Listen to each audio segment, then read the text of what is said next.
கொஸ்டின்மா. Fifth கொஸ்டினில் பார்த்தா length of த ஆர்க்கு கேட்டிருக்காங்க, ஏரியா ஆஃப் செக்மெண்ட் கேட்டிருக்காங்க. இங்கேயும் லென்த் ஆஃப் த ஆர்க்கான ஃபார்முலா இப்போ தான் ஃபஸ்ட் டைம் பார்க்குறோம். லென்த் ஆஃப் த ஆர்க்குனா θ/360 × 2πr அப்படின்னு போட்டுக்கணும். ரேடியஸ் 21 கொடுத்துருக்காங்க, ஆங்கிள் வந்து 60 டிகிரி கொடுத்துருக்காங்க. இது 60 டிகிரியாக இருந்தால் 90ஆக இருந்தால் ரைட் ஆங்கிள் ட்ரையாங்கிள், இந்த இன்பிட்வீன் ஆங்கிள் 60ஆக இருந்தால் இது வந்து ஈக்குவலேட்டரல் ட்ரையாங்கிள். ஏன்னா இது எப்பொழுதுமே ஐசோசெல்ஸ் ட்ரையாங்கிள். இந்த ஆங்கிள்மா நமக்கு செக்மெண்ட்டில் இருக்கிற ட்ரையாங்கிள், செக்மெண்ட்டில் இருக்கிற ட்ரையாங்கிள், ஒரு செக்டாரில் இருக்கிற ஒரு செக்டார், அந்த செக்மெண்ட்டாக ஒரு கார்டு இருக்குது அப்படின்னா ரெண்டு பக்கம் ரேடியஸாக இருக்கும், ரேடியஸ் ரெண்டும் ஈக்குவலாக இருக்கிறதால இது ஆல்வேஸ் ஐசோசெல்ஸ் ட்ரையாங்கிளாக இருக்கும். இப்போ உள்ளே இருக்கிற ஆங்கிள் வந்து 60 டிகிரியாக இருந்தால் நமக்கு ஈக்குவல் ட்ரையாங்கிளாக இருக்கும். ஏன் அப்படின்னா ஆல்வேஸ் ஐசோசெலஸாக இருக்கும்போது இந்த பக்கம் ரெண்டுமே ரேடியஸ் ஈக்குவலாக இருந்துச்சுன்னா இந்த ஆங்கிளும் ஈக்குவலாக தான் இருக்கும். எப்போதுமே இந்த ஒரு ஆங்கிள் கொடுத்துட்டாங்கன்னா மற்ற ரெண்டு ஆங்கிள் கேட்டாங்கன்னா 180லேருந்து இந்த ஆங்கிளை சப்ட்ராக்ட் பண்ணிவிட்டு மீதி இருக்கிறது அப்படியே 2ஆல் டிவைட் பண்ணி இதையும் போடணும். எப்போதுமே இந்த ஆங்கிள் ஈக்குவலாக இருக்கும். ஏன்னா angle opposite equal sides are equal. ஓகேவா? அப்போ 180ல் 60 சப்ட்ராக்ட் பண்ணால் 120 2ஆல் டிவைட் பண்ணால் 60. ஸோ மூணு ஆங்கிளுமே 60 இருக்கிறதால இது ஈக்குவலேட்டரல் ட்ரையாங்கிள்.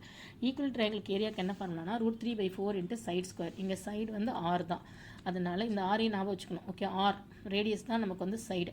ஈக்குவல் எல்லா சைடு ஈக்குவல் தானே, அப்போ ரேடியஸ் இங்கேயும் 21 தான் இருக்கும். அப்போ √3/4 × சைட் ஸ்கொயர். இந்த கான்செப்ட் ஞாபகம் வச்சுக்கணும். இந்த ட்ரையாங்கிள் ஆல்வேஸ் ஐசோசெலஸ் ட்ரையாங்கிள். 60 டிகிரியாக இருந்தால் ஈக்குவலேட்டரல் ட்ரையாங்கிள், 90 டிகிரியாக இருந்தால் ரைட் ஆங்கிள் ஐசோசெலஸ் ட்ரையாங்கிள். ஓகேவா? இதெல்லாம் நல்லா ஞாபகம் வச்சுக்கணும். இதை லென்த் ஆஃப் த ஆர்க் கேட்டிருக்காங்க, θ/360 × 2πr. ஈக்குவல் ட்ரையாங்கிளோட எது போட்டாச்சுமா, √3/4 × r × r போட்டால் ஒரு வேல்யூ கிடைக்கும். இப்படியே வச்சுக்கலாம், சப்ஸ்டியூட்லாம் பண்ண வேண்டாம். ஓகே, இப்போ லென்த் ஆஃப் த ஆர்க் வந்து θ/360 × 2πr. θ போட்டுக்கோ, 360 போட்டுக்கோ, 2 போட்டுக்கோ, பையோட வேல்யூ 22/7 போட்டுக்கோ, r போட்டுக்கோ.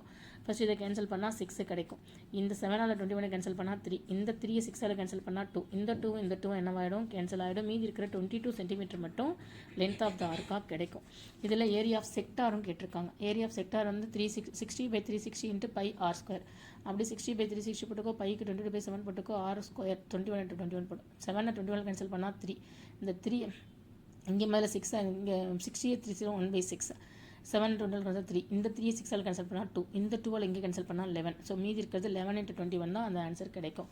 ஏரியா ஆஃப் செக்மெண்ட் அப்படின்னு பார்த்தா ஏரியா ஆஃப் செக்டார்லேருந்து ஏரியா ஆஃப் ட்ரையாங்கிளில் மைனஸ் பண்ணணும். ஏரியா ஆஃப் செக்டார் எவ்வளோனா 231, ஏரியா ஆஃப் ட்ரையாங்கிள் எவ்வளோனா 441 √3/4. இது அப்படியே போட வேண்டியது தான். ஓகேவா? ஏரியா ஆஃப் செக்மெண்ட் எப்படி கண்டுபிடிப்போம், செக்டார்லேருந்து ட்ரையாங்கிளை மைனஸ் பண்ணுவோம். இந்த ஃபுல் செக்டார்லேருந்து இந்த ட்ரையாங்கிளை மைனஸ் பண்ணால் உனக்கு ஏரியா ஆஃப் செக்மெண்ட் கிடைக்கும். ஓகேவாப்பா?